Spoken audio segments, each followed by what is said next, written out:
नमस्कार साथियों, स्वागत है आप सभी का अंकित इंस्पायर्स इंडिया पर। मैं हूं अंकित अवस्थी। आप हैं मेरे साथ में आज के एक ऐसी खबर पर चर्चा करने के लिए जो निश्चित ही आपको गर्व की अनुभूति कराएगी। वास्तविकता में इस चैनल का नाम भी यथार्थ है और नाम है अंकित इंस्पायर्स इंडिया। कोशिश करता हूं आप तक ऐसी खबरें पहुंचाने की जो कि आपको भारतीय होने पर गर्व कराए। शुरुआत करते हैं एक ऐसी ही खबर से।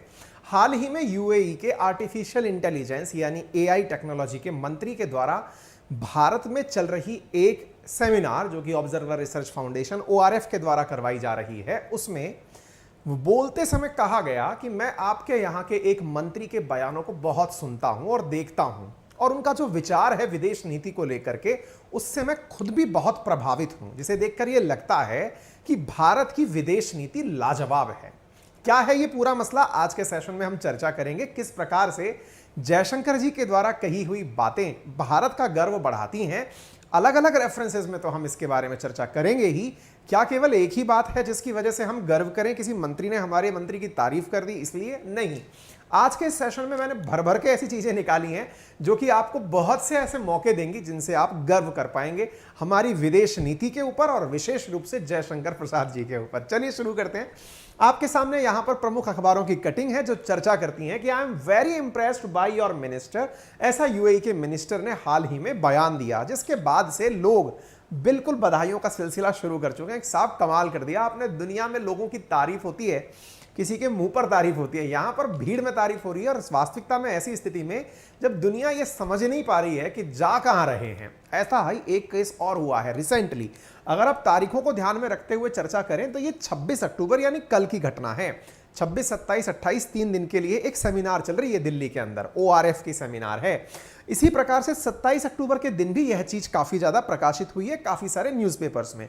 अगर हम तिथियों को सही से देखें तो हम फिर एक और तिथि पर नजर डाल लें जो आज की है, और आज की तिथि में लिखा गया है अक्टूबर 27 की खबर है, personally I am a big fan of India.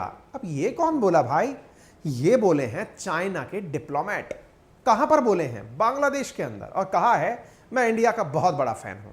और इंडिया के फैन होने की बात आए और जयशंकर जी की बात ना आए, ऐसा हो नहीं सकता। आपके सेशन में यहां पर देखेंगे बिग फैन ऑफ इंडिया, ऐसा चाइनीज ऑफिशियल के द्वारा जयशंकर जी के हाल ही में चीन के एक राजदूत जो यहां से विदा हुए, उनको दिए गए फेयरवेल पार्टी के ऊपर कहा गया। ये दोनों ही बातें आपको आज पूरा विस्तार से बताएंगे कि किस प्रकार से इंडिया अपने आप को दुनिया का एक नया मोर्चा बनाने में कामयाब हो रहा है। आपको पता हो जयशंकर साहब की ये बात हर जगह बहुत मायने रखती है आजकल, कि जब दुनिया की 1/5 पॉपुलेशन हम रखते हैं, दुनिया की 5वीं बड़ी इकोनॉमी हम रखते हैं, तो किसी की साइड हम क्यों लें? हम अपने आप में एक साइड है भाई। ये बयान जो है ना, ये बहुत बड़ा मायने रखता है। चलिए शुरू करते हैं, आपको बताते हैं किस प्रकार से ये घटना निकल कर आई, कहां पर चर्चाएं हो रही हैं। चलिए शुरू करते हैं। संयुक्त अरब अमीरात के एक मंत्री हैं जो भारत के विदेश मंत्री की काबिलियत की तारीफ कर रहे हैं और कह रहे हैं, इन मंत्री का नाम है उमर सुल्तान अल ओलमा। ये यहाँ के आर्टिफिशियल इंटेलिजेंस राज्य मंत्री हैं। इन्होंने कहा कि ये समय मिलता है तो जयशंकर साहब के भाषण सुनते हैं, और उन्होंने कहा कि मैं भारत के विदेशी मामलों के मंत्री से बहुत प्रभावित हूं, समय मिलता है तो भाषण सुनता ही हूं। ऐसी बातें कहां बोली इन्होंने? तो जैसा मैंने आपसे कहा, ओआरएफ इसकी बैठक चल रही है दिल्ली में, उसमें ये वर्चुअली सेमिनार में भाषण दे रहे थे, क्योंकि इस मुद्दे के अंदर चर्चाएं हो रही थी वर्चुअल सम्मेलन के अंदर कि किस प्रकार से दुनिया टेक्नोलॉजी, सुरक्षा और समाज को लेकर एक साथ चल सकती है। 37 देशों के बीच में 150 वक्ता इस चर्चा के अंदर शामिल हुए, और दिल्ली में चल रही इस 3 दिवसीय चर्चा के अंदर जब मंत्री को बोलने का मौका दिया गया तो उन्होंने ये सारी बातें बोली। अब आपको मैं थोड़ी सी इंफॉर्मेशन यहां ये दे देता हूं।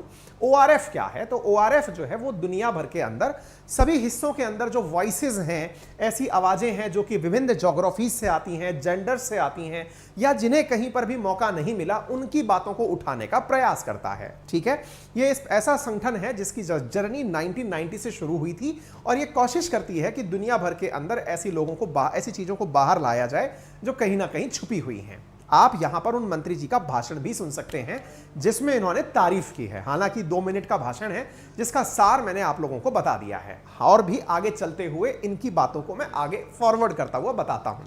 साथियों, इन्होंने ये भी कहा कि कोई ये कैसे कह सकता है कि इंडिया और यूएई एक साथ मित्र हैं तो यूएई अमेरिका के साथ व्यापार नहीं कर सकता।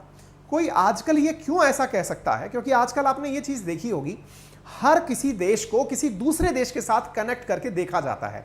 फॉर एन एग्जाम्पल, इंडिया अगर अमेरिका के करीब जा रहा है तो रशिया से व्यापार नहीं करेगा। इंडिया अगर अमेरिका के करीब जा रहा है तो चाइना से व्यापार नहीं करेगा। भारत ने हर बार इन चीजों को किनारा कर दिया है। आपने देखा हो कि अमेरिका से भले ही हमारी कितनी भी करीबी रही हो, हम भले ही स्ट्रेटेजिक पार्टनर एक दूसरे के बन गए हो, लेकिन चाइना के साथ हम दुनिया में सबसे ज्यादा व्यापार करते हैं। भले ही पूरी दुनिया अमेरिका के साथ में सुर से सुर मिलाकर रूस को कोसने में लगी हो, इंडिया ने लेकिन सेकंड लार्जेस्ट ऑयल इंपोर्ट रूस से कर लिया है। हमें इस बात से फर्क ही नहीं पड़ रहा है कि हम किस ओर हैं, यानी कि हम ये ओर वाला जो शब्द है ना, इससे बचकर चल रहे हैं। इंडिया इस बात को बोलता है और यही बात इस मंत्री ने रिकॉग्नाइज भी की है। इन मंत्री का कहना है कि बढ़िया से ये बात समझ में आती है कि इंडिया जैसा देश अपनी दोस्ती सबके साथ अपने हितों को ध्यान में रखकर कर सकता है, जैसा हाल ही में I2U2 के केस में किया गया। आपको मालूम होगा, इंडिया, इजराइल, यूएई और यूएसए, इन चारों ने मिलकर के एक वेस्टर्न क्वाड का निर्माण किया था। याद होगा, मैंने आपको सेशन इसके बारे में चर्चा की है। इजराइल वो देश था जो कि यूएई वो देश है जिसने कभी इजराइल को एक्सेप्ट नहीं किया, लेकिन दुनिया में समीकरण बदले तो यूएई और इजराइल एक दूसरे के नजदीक आए और इंडिया इजराइल का संबंध पहले से ही बहुत अच्छा था और यूएई के साथ भी अच्छा था, तो एक ऐसा कॉम्बिनेशन बन गया कि वेस्ट का क्वाड कहलाने लगा। इसके बारे में भी हमने आपसे चर्चाएं की हैं, क्योंकि इसकी बैठक जुलाई 2022 में हुई थी, जिसमें चार देश के नेताओं ने आपस में एक दूसरे के साथ विभिन्न मसलों पर बात की थी। ये बहुत बड़ी खबर थी और ये यूपीएससी के मेंस के सवाल में भी इस बार पूछा गया था। I2U2 के बारे में मैंने ऑलरेडी इसके ऊपर काफी बढ़िया सेशन किए हुए हैं, आपको वो यूट्यूब पर डले हुए मेरे नाम के साथ I2U2 लिखकर अंकित अवस्थी लिख दीजिएगा, आपको पूरी डिटेल इंफॉर्मेशन मिल जाएगी। मैंने काफी डिटेल में इसके बारे में कवर किया हुआ है। ठीक है साहब, अब मैं थोड़ा सा आपको वो जानकारी देने का प्रयास करता हूं जो कि जयशंकर साहब के बारे में आपके पास बहुत ही सकारात्मक न्यूज लेकर आती है। उदाहरण के लिए आपको याद होगा, कुछ दिनों पहले की बात है, 13 अप्रैल 2022 की खबर रख रहा हूं, फरवरी में युद्ध शुरू हुआ था। भारत ने अमेरिका को सीधे सीधे साफ शब्दों में यह कह दिया था कि आप लोग अब यह कहना बंद कर दें कि भारत में मानव अधिकार के मुद्दे किस प्रकार से चल रहे हैं, हम उस पर नजर बनाए हुए हैं। हुआ क्या था, अमेरिका की तरफ से कोई प्रवक्ता थी, कोई मंत्री मतलब कोई सीनेटर टाइप का व्यक्ति था, जो कि पाकिस्तान अधिकृत कश्मीर की विजिट पर गया था और वहां जाकर के उसने भारत के बारे में एक शब्द का इस्तेमाल किया था कि भारत में मानवाधिकार के जो मसले हो रहे हैं उन पर हमने नजर बनाई हुई है। जयशंकर साहब ने वेट नहीं किया, उसको अपने पास ज्यादा देर तक नहीं रखा, उन्होंने बहुत ही अच्छे लहजे में अमेरिका को साफ साफ क्लियर करते हुए कहा कि देखिए, दुनिया भर के बारे में विचार रखने का अधिकार केवल आपके पास नहीं है, हम भी आपके देश में मानव अधिकारों का जो हनन हो रहा है ना, उस पर अपने विचार रख सकते हैं। मतलब जिन लोगों के घर शीशे के होते हैं वो दूसरों के घर पत्थर नहीं फेंका करते। अगर आपको लगता है कि हमारे देश में मानव अधिकार का हनन हो रहा है, हम इस बात के खिलाफ हैं कि इंसान के मूल अधिकार और मानव अधिकार पूरी तरह प्रोटेक्टेड रहने चाहिए, लेकिन अगर आपको यह लगता है कि अमेरिका एकदम पाक साफ है, ऐसा तो नहीं हो सकता, क्योंकि श्वेत और अश्वेत जैसा जो मुद्दा इस दुनिया को दिया वो आप ही ने दिया। ट्रंप के शासन में जो लोकतंत्र के पुजारी बनने की बातें करते हैं, उन लोगों ने किस प्रकार की कैपिटल हिंसा की थी दुनिया जानती है। किस प्रकार से आपके यहां पर ब्लैक लाइव्स मैटर करके आंदोलन चला था, क्योंकि ट्रंप के शासनकाल में श्वेतों ने अश्वेतों के ऊपर कितना बर्बरतापूर्ण रवैया किया था, वो दुनिया से छुपा हुआ नहीं है ना। तो ऐसी स्थिति में हम जो विचार रखते हैं वो जानते हैं हम कि हम क्या विचार रखते हैं। हमें मत बताइए कि आप हमारे बारे में क्या विचार रखते हैं, हम सब जानते हैं। आपको मालूम होगा, इंडिया दुनिया भर के रक्षा मंत्री और डिफेंस के जो सलाहकार लोग हैं उनकी एक डायलॉग बुलाता है, जिसे रायसीना डायलॉग के नाम से जाना जाता है। भारत का जो राष्ट्रपति भवन है वो जिस हिल पर है उसे रायसीना हिल कहा जाता है, और उसी से संबंधित एक डायलॉग का मतलब हुआ आपस में लोग आए, बातचीत किए और अपनी बातचीत रखे। तो रायसीना डायलॉग की बात है 27 अप्रैल 2022 की, जिस बीच में जयशंकर साहब ने दुनिया के सामने साफ साफ रखा और कहा कि ज्यादा दूर मत जाइए, 25 साल और रुक जाइए, क्योंकि भारत ने, आपको याद होगा, इस बार 15 अगस्त के दिन एक कसम खाई थी और यह था कि वर्ष 2047 तक हम डेवलप्ड नेशन होंगे। अब आप पूछेंगे सर 25 साल बहुत पुरानी बात है। हाँ, मतलब बहुत आगे की बात है, इतना आगे तक कौन सोच पाएगा। विजनरी को सोचना चाहिए। भारत इस बात को क्लेम करता है कि 25 साल बाद भारत ग्लोबलाइजेशन का सेंटर होगा। आज जिस प्रकार से हर मसले के भीतर आपको अमेरिका चाइना घुसाना पड़ता है, अमेरिका रशिया घुसाना पड़ता है, एक दिन इंडिया का होगा, जिस दिन सारी दुनिया इंडिया को ध्यान में रखकर बात करेगी कि इनके साथ में हमारे रिश्ते कैसे हैं, उससे अन्य देशों के साथ रिश्ते निर्धारित किए जाएंगे। ये बयानों की जो गर्मी है ना, ये बहुत ऊपर तक जाती है। दुनिया के बहुत से लोग आपके बयानों से प्रभावित होते हैं, जिसका प्रत्यक्ष उदाहरण यूएई के मंत्री ने खुद बोलकर दिया है कि मैं हाईली इंप्रेस्ड हूं आपके मंत्री के बयानों से।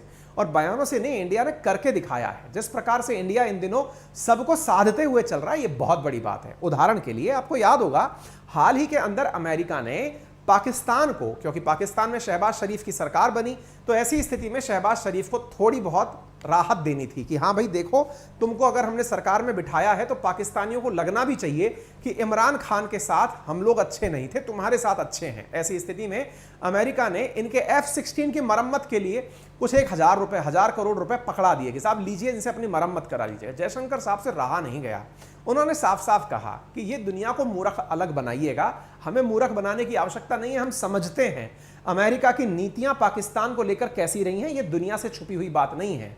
अगर आपको लगता है कि ऐसा करने से कुछ फर्क पड़ सकता है तो आप इतिहास उठा के देख लीजिए। जब से पाकिस्तान बना है आप उसकी मदद कर रहे हैं, लेकिन आतंकवाद का क्या हुआ और अफगानिस्तान में आपकी कैसी बेइज्जती हुई, उससे कोई भी आपको बचा नहीं सकता, सब जानते हैं। इस बयान को हमने प्रॉपर तरीके से आपके सामने एक अलग सेशन में कवर भी किया है। इंडिया ने साफ साफ कहा था, very honestly it is relationship that has neither ended up serving Pakistan well और सर्विंग अमेरिका इंटरेस्ट। इससे कभी फायदा नहीं मिला। जयशंकर साहब के ये बयान जो है ना, अपन जैसे लोग जो कि डायरेक्ट अंग्रेजी नहीं समझ पाते या तेज बोलने वाले कोई समझ पाते हैं, समझदारों के लिए ये बयान बहुत मायने रखते हैं साहब, बहुत ऊंचाई तक जाते हैं ये। अमेरिका जैसे लोग तलमिला जाते हैं कि यार ये बात ऐसी बोल क्यों रहा है, क्योंकि सच्चाई है। और यही कारण है कि जयशंकर साहब ने साफ साफ एक बयान और दे दिया, और वो ये था, अभी हाल ही में याद होगा ऑस्ट्रेलिया की यात्रा के दौरान जयशंकर साहब ने कहा कि रशिया हमारी चॉइस नहीं, मजबूरी था, क्योंकि वेस्टर्न वर्ल्ड और अमेरिका ने कभी भारत को अपने साथ लेने के बारे में सोचा ही नहीं। इसके ऊपर मैंने एक प्रॉपर सेशन किया है, आप इस बयान को सुन सकते हैं। ये बयान मैंने प्रॉपर किया है और इसके ऊपर मैंने एक प्रॉपर सेशन किया है जिसको काफी लोगों ने पसंद किया है, मिलियंस में लोग इन्हें देख चुके हैं कि क्या रूस भारत की पसंद नहीं, मजबूरी था। हमने प्रॉपर तरीके से एक्सप्लेन किया है कि किस प्रकार से वेस्टर्न वर्ल्ड ने, अमेरिका ने पाकिस्तान को हमेशा प्रमोट किया, किस प्रकार से भारत को हमेशा नुकसान पहुंचाने का प्रयास किया। और यह बयान आजकल खुल करके जयशंकर साहब रख रहे हैं कि देखिए आप लोग बहुत भले लोग नहीं थे, आपने प्रॉपर नुकसान पहुंचाने का प्रयास किया है। ऐसी स्थिति में ये सब बातें जब निकल कर आती हैं तो निश्चित ही लोगों को लगता है कि इंडिया अब बदल रहा है। इंडिया अपनी बातें ऐसी समय पर रख रहा है जिस समय दुनिया को गुटबाजी करने से फुर्सत नहीं मिल रही है। हाल ही में एक और बयान रशिया के अमेरिका के लिए भारत का निकल कर आया, जिसमें वो कहता है कि अमेरिका और यूरोपियन देश जहां एक और महंगाई चिल्ला रहे हैं, तेल का संकट चिल्ला रहे हैं, उन्होंने ईरान के ऊपर तेल का प्रतिबंध लगाया हुआ है, वेनेजुएला के ऊपर तेल का प्रतिबंध लगाया हुआ है। आपको पता होना चाहिए कि दुनिया में सबसे ज्यादा ज्ञात तेल के भंडार अगर किसी देश के पास हैं तो उस देश का नाम वेनेजुएला है। ईरान दुनिया को बड़ी मात्रा में तेल और गैस सप्लाई कर सकता है, लेकिन इन दोनों को ही वेस्टर्न सैंक्शंस, अमेरिकी सैंक्शंस का सामना करना पड़ता है। परिणाम यह निकलता है कि इन दोनों देशों से दुनिया भर के देशों को तेल और गैस नहीं मिल पा रहा है। वहीं एक और महंगाई बढ़ रही है, देशों की इकोनॉमी गिर रही है, रुपये की हालत खराब हो रही है, वर्ल्ड की इकोनॉमी की हालत खराब हो रही है। लेकिन अपनी बात को बड़ा रखने के लिए ये दुनिया के देश जो कर रहे हैं ये किसी से छुपा हुआ नहीं है। इस बात को जयशंकर साहब खुद रखते हैं, खुद कर कहते हैं कि अमेरिका और यूरोपियन देश ईरान और वेनेजुएला को तेल बाजार में नहीं आने देते, वे मनमानी कर रहे हैं। यह रवैया ठीक नहीं है। इसका मतलब साफ है कि इंडिया अपना स्टैंड बहुत अच्छे से रखता है, और ऐसी ही बातें इंडिया ने बहुत सारे मंच पर जयशंकर जी के माध्यम से बुलवाई है। अच्छा साहब, अभी रिसेंटली एक और चीज देखने को मिली। जब आप और हम इस चीज की तारीफ कर रहे हैं तो साहब अमेरिका के दुश्मन तो इस बात से खुश होंगे ही। उन्हें अंदर ही अंदर ऐसा लगने लगेगा कि क्या अमेरिका या भारत, अमेरिका और भारत के संबंध बिगड़ तो नहीं गए हैं, और अगर बिगड़ गए हैं तो चलिए इनकी थोड़ी तारीफ कर लें। या फिर यह समझ लीजिए कि चाइना को लगता है कि इंडिया वास्तविकता में वैसा भी नहीं है जैसा हम समझते हैं। इंडिया को लेकर के चाइना के दिमाग में हमेशा से एक इमेज ये रही है कि इंडिया प्रो वेस्ट है, यानी कि अगर इसने क्वाड का गठन कर लिया है तो ये अमेरिका हितैषी बातें ही करेगा, चाइना के एंटी बातें ही करेगा। हालांकि इंडिया ने प्रॉपर तरीके से अपने जो इंटरेस्ट हैं दुनिया के सामने उन्हें बहुत खुलकर रखा है। उम्मीद होगी आपको यह बात पता हो कि भारत ने जब जब संभव हुआ अमेरिका से अमेरिका के हितों के बारे में बातें अच्छे से की हैं, वहीं चाइना से व्यापार से जो हमें लाभ हो सकते हैं, हालांकि हम ट्रेड के अंदर डेफिसिट में रहते हैं, लेकिन उसके इंपोर्ट से जो भारत को बेनिफिट हुआ है हमने वो प्रॉपर तरीके से लिया है। यही कारण है कि चाइना के द्वारा हाल ही में जयशंकर जी के द्वारा जो बयान दिए गए हैं, इनकी बहुत तारीफ की गई है और कहा गया है कि यह दर्शाता है कि इंडिया एक स्वतंत्र देश है और उसकी अपनी एक ओपिनियन है। चाइनीज के स्टेट काउंसलर और फॉरेन मिनिस्टर वांग वी ने हाल ही में इंडिया को तारीफ करते हुए कहा कि इंडिया के जो एक्सटर्नल अफेयर मिनिस्टर हैं उनकी स्पीचेस यूरोप को समझनी चाहिए। उन्हें समझना चाहिए कि चाइना और इंडिया एशिया का नहीं पूरे वर्ल्ड का भविष्य है। ऐसी स्थिति में दुनिया को यह समझना चाहिए। तो इसकी बहुत तारीफ हो रही है। रिसेंटली एक और घटना हुई है जिसकी चर्चा मैं आपको यहां करना चाहूंगा, जिससे अगेन आपको यह लगने लगेगा कि अच्छा इसका वाकई में कोई ना कोई रेफरेंस है। हाल ही की बात है कि बांग्लादेश के अंदर डिप्लोमेट का अर्थ यूं समझिए कि अमेरिका चाइना हर देश के अंदर, या भारत भी, जितने भी अपने देश हैं जिनके साथ हमारे डिप्लोमेटिक संबंध हैं, वहां अपने राजदूत भेजते हैं, एनवॉयज भेजते हैं, जो वहां पर रह करके अपने हितों की बात करते हैं। ऐसे ही बांग्लादेश के अंदर चाइना ने अपना एक राजदूत भेजा हुआ है जिसका नाम है ली जिमिंग यहां पर थे और इन्होंने इंडिया और चाइना के रिश्तों के बारे में बातचीत करी बांग्लादेश के अंदर। और इन्होंने कहा कि हम प्रॉपर तरीके से भारत के बहुत बड़े फैन हैं। ये फैन मूवमेंट इंडिया के लिए बहुत बड़ा कॉन्फिडेंस दायक है कि इंडिया इतने अंडर प्रेशर के बावजूद अपनी इमेज बनाने में कामयाब हुआ। इसे हमारे दुश्मन भी तारीफ में कन्वर्ट कर रहे हैं। वो कह रहे हैं कि इंडिया ने अपने हितों को ऊपर रखा है। और ऐसी स्थिति में उन्होंने कहा कि दिल्ली और बीजिंग के जो रिश्ते हैं वो निश्चित ही बहुत अच्छे दौर में हैं और बिग फैन ऑफ इंडिया, ऐसा चाइना के ऑफिशियल्स ने हाल ही में ये बात कही है। क्या है, तो आपको अब मैं वो वाली बयान जो कि हाल ही में दिया गया है चाइना के टॉप डिप्लोमेट के द्वारा, वो मैं आपको बताता हूं। और एक सबसे इंपॉर्टेंट बात यहां पर जो मेंशन की गई है वो ये है कि इंडिया नॉट स्ट्रेटेजिक राइवल और कंपिटिटर फॉर चाइना। भारत और चीन एक दूसरे के कोई भी कूटनीतिक रूप से दुश्मन नहीं है कि हम लोग एक दूसरे को मार डालेंगे, काट डालेंगे, या फिर एक दूसरे के कॉम्पिटिटर हो कि नहीं ये आगे निकल गया तो हम कैसे आगे निकलेंगे, ऐसा नहीं है। हालांकि इंडिया इस बात को मानता है कि चाइना को हमसे बहुत इनसिक्योरिटीज हैं, लेकिन अब चाइना इस चीज को बोल रहा है। हालांकि चाइना के मुंह से तारीफ सुनना बहुत मुश्किल काम है और ऐसी स्थिति में ये कहते हैं कि चाइना के टॉप डिप्लोमेट्स जो बांग्लादेश के अंदर आए हैं, ली जिमिंग, उन्होंने वेडनेसडे के दिन कहा कि country does not have any strategic rivalry with India and does not wants to see heavily armed Bay of Bengal.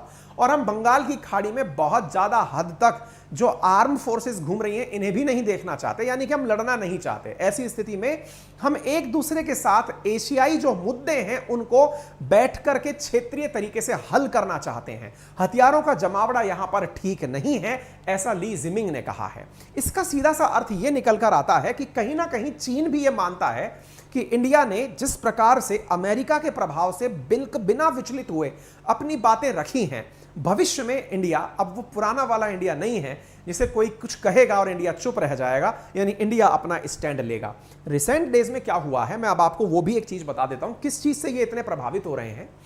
India में चाइना के राजदूत, ये तो थे ली जिमिंग तो बांग्लादेश के अंदर, इंडिया में भी चाइना के एक राजदूत थे जिनका नाम था सुन विडोंग का कल ही के दिन यानी 26 अक्टूबर के दिन फेयरवेल किया गया है। फेयरवेल का मतलब होता है जैसे आप ट्रांसफर हो गए या रिटायर हो गए तो आप उनका सम्मान करते हैं कि आपका समय बहुत अच्छा रहा, आपने किस प्रकार से बातें की। तो ये जो सुन विडोंग हैं, जब ये इंडिया से जा रहे थे तो इन्होंने इंडिया के बारे में अपने एक्सपीरियंसेस ट्वीट्स के माध्यम से साझा किए और इन्होंने जो बातें कही वो बहुत ही पॉजिटिव थी। इन्होंने कहा कि upon completion of my tenure as an ambassador of China to India I would like to share some thoughts. और क्या कहा, there is enough room in the world for China and India to develop together, and two countries and people should have enough wisdom to find a way to live in peace and achieve win-win cooperation between the two big neighbors and emerging countries। यानी कि दो देशों को एक साथ रहने के लिए प्रॉपर स्थान उपलब्ध है, दोनों देश एक दूसरे के साथ बहुत अच्छे से आगे बढ़ सकते हैं, इतना स्थान हम दोनों देशों के पास में उपलब्ध है। उम्मीद है साथियों कि आपको आज का यह सेशन बहुत ही सकारात्मकता से पूर्ण रहा होगा, लगा होगा। अगर आपको हमारी जानकारी पसंद आई हो तो इसे लाइक करने का कष्ट करें, चैनल पर नए हैं तो सब्सक्राइब कर लें और अपने सभी साथियों से इसे शेयर करना ना भूलें। अपना प्यार और स्नेह बनाए रखने के लिए बहुत बहुत धन्यवाद। अंकित इंस्पायर्स इंडिया और उस परिवार की तरफ से आप सभी का अभिनंदन। साथियों, आपको जैसा मैंने कहा है कि यदि आप हमारे साथ में इतना स्नेह रखते हैं, हमारी मेहनत को अप्रिशिएट करते हैं, तो अपने साथियों से इस चैनल को जरूर सब्सक्राइब कराएं, क्योंकि अंकित इंस्पायर इंडिया आपके लिए कुछ बहुत बड़ा प्लान कर रहा है जो कि जल्दी ही रिवील किया जाएगा। टारगेट मैंने 1 मिलियन का रखा हुआ है। जिस दिन आप हमारे चैनल पर 1 मिलियन सब्सक्राइबर पहुंचा देते हैं, उस दिन आपको रिवर्स में एक बेहतरीन गिफ्ट दी जाएगी। मैं आपको यह वादा करता हूं कि वो गिफ्ट आप सबके काम की होगी। फिलहाल के लिए इतना ही। धन्यवाद।